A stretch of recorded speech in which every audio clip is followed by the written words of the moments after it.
En algún verano del siglo XII, dos niños aparecieron a la orilla de un hoyo para lobos en el pueblo inglés de Woolpit. Sus cuerpos eran verdes y hablaban un idioma desconocido. La historia fue escrita por cronistas medievales y ha sobrevivido casi intacta hasta hoy. ¿Quiénes eran? ¿De dónde vinieron? ¿Realmente existieron?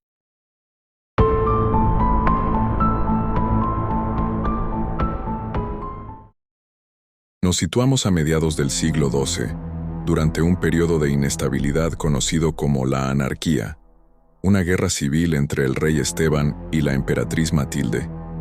Inglaterra era un territorio fragmentado, con hambrunas, desplazamientos de población y conflictos étnicos, especialmente con comunidades flamencas asentadas en el este del país. En este contexto se encuentra Woolpit, un pequeño pueblo agrícola del condado de Suffolk. Su nombre proviene de Wolf Pits, hoyos excavados para atrapar lobos que amenazaban al ganado. Era un lugar rural, aislado, sin importancia política. Precisamente por eso, lo ocurrido allí resulta aún más perturbador. Según las crónicas, durante la época de la cosecha, campesinos que trabajaban cerca de los hoyos para lobos encontraron a dos niños, un niño y una niña. Ambos presentaban características extraordinarias. Su piel era de un color verde intenso, vestían ropas desconocidas, hablaban un idioma incomprensible y mostraban comportamiento asustado y defensivo. Fueron llevados al pueblo, donde inicialmente rechazaron todo tipo de alimento. Los niños estaban debilitándose por el hambre y nadie podía descubrir qué alimentarlos. Continuaban hablando en su extraño idioma, acurrucándose cerca uno del otro, como si temieran su nuevo entorno. Los aldeanos hicieron todo lo posible por comunicarse, pero no lograron progreso. Pasaron días sin comer, hasta que alguien les ofreció habas verdes crudas. Los niños las reconocieron de inmediato y comieron con desesperación. Este detalle será clave más adelante. A partir de ese día, las habas se convirtieron en su principal fuente de alimento, y los aldeanos se aseguraron de que siempre tuvieran suficiente para comer. Los niños comenzaron a adaptarse a su nueva vida en Woolpit. Lentamente pero con seguridad, empezaron a aprender el idioma inglés. Sin embargo, el niño permaneció débil y frágil. Su salud, que había sido precaria desde el principio, empeoró con el tiempo y, a pesar de los mejores esfuerzos de los aldeanos, finalmente falleció, dejando a la niña sola. La niña continuó viviendo con Sir Richard de Calne. Con el tiempo, su tonalidad verde comenzó a desvanecerse y se acostumbró más a la comida y las costumbres de su nuevo hogar. Prosperó bajo el cuidado de Sir Richard, convirtiéndose en una joven saludable. A medida que la niña creció y se volvió más competente en inglés, comenzó a relatar la historia de los orígenes misteriosos de ella y su hermano. Describió el lugar de donde provenían, una tierra que siempre estaba en el crepúsculo, un estado perpetuo de atardecer. En esta extraña tierra el sol nunca brillaba intensamente y el cielo permanecía tenue, lanzando un tono verdoso sobre todo. También dijo provenir de un lugar llamado la Tierra de San Martín. La niña describió cómo ella y su hermano habían estado cuidando el rebaño de ovejas de su familia. Relató que ella y su hermano siguieron el sonido de unas campanas, entraron en una especie de cueva o pasaje, y tras perder el conocimiento, despertaron en Woolpit. Desorientados y asustados por el cambio repentino en su entorno, intentaron encontrar el camino de regreso, pero terminaron cayendo en la fosa donde los aldeanos los descubrieron. Aunque la niña intentó explicar más sobre la tierra de San Martín, sus descripciones permanecieron vagas y de otro mundo, dejando muchas preguntas sin responder. ¿Era esta tierra un lugar real, un reino o dimensión diferente? Los cronistas no interpretan esto como una metáfora, lo registran tal como fue contado. Siglos después, médicos e historiadores propusieron explicaciones racionales. Al color verde de su piel, clorosis, una forma severa de anemia infantil causada por desnutrición extrema. Produce palidez verdosa. Es reversible con una dieta adecuada, y era común en niños pobres medievales. El hecho de que la piel se normalizara tras comer refuerza esta hipótesis. La teoría más aceptada hoy es la hipótesis flamenca.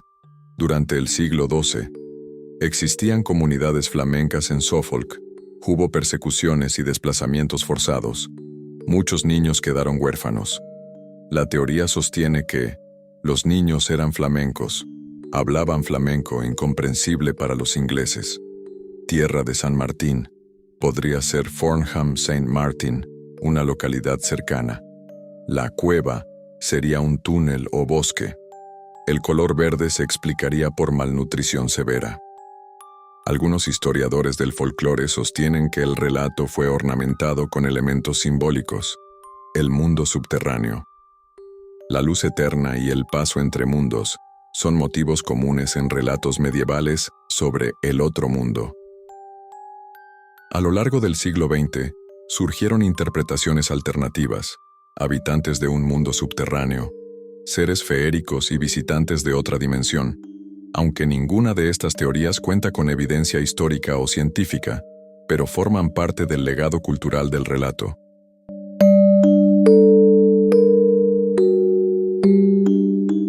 Este relato no proviene de una única fuente. William of Newburgh, un cronista conocido por su escepticismo frente a relatos fantásticos, en su Historia Rerum Anglicarum, escrita hacia 1189, relata el caso afirmando que fue confirmado por testigos confiables. William no intenta explicar el fenómeno, pero deja claro que lo considera real y no una fábula. Y Ralph of Coggeshall, abad del monasterio de Coggeshall, en su Chronicon Anglicanum ofrece una versión similar, añadiendo que los niños fueron acogidos por Sir Richard de Calne, un terrateniente local. Ambos cronistas coinciden en los hechos esenciales, lo que otorga al caso un peso histórico excepcional. Hoy, Woolpit conserva la memoria del caso, museos locales, señalización histórica y representaciones artísticas. El pueblo reconoce el episodio como parte de su identidad histórica. Aunque han pasado siglos desde que los niños verdes de Woolpit aparecieron en el pueblo, su historia ha perdurado. Ha sido reinterpretada en numerosas versiones, cada una añadiendo su propia capa de interpretación y especulación. Historiadores y folcloristas continúan debatiendo el significado y origen del cuento, y sigue siendo uno de los misterios más intrigantes y sin resolver en la historia inglesa. Los visitantes de Woolpit pueden caminar por los mismos campos donde se dice que los niños fueron encontrados y explorar la iglesia local, que data de la misma época. La propia iglesia no contiene referencias directas a los niños verdes, pero sus muros antiguos han sido testigos de la larga y misteriosa historia del pueblo. A pesar de las muchas teorías e intentos por explicar a los niños verdes de Woolpit, el misterio permanece sin resolver. ¿Eran refugiados de una tierra lejana? ¿Sobrevivientes de persecución? ¿O realmente provenían de otro mundo, como podría sugerir su apariencia extraña y su historia desconcertante? Porque a veces la historia no necesita fantasmas para inquietarnos. Basta con admitir que hubo cosas que, incluso hoy, no podemos explicar del todo.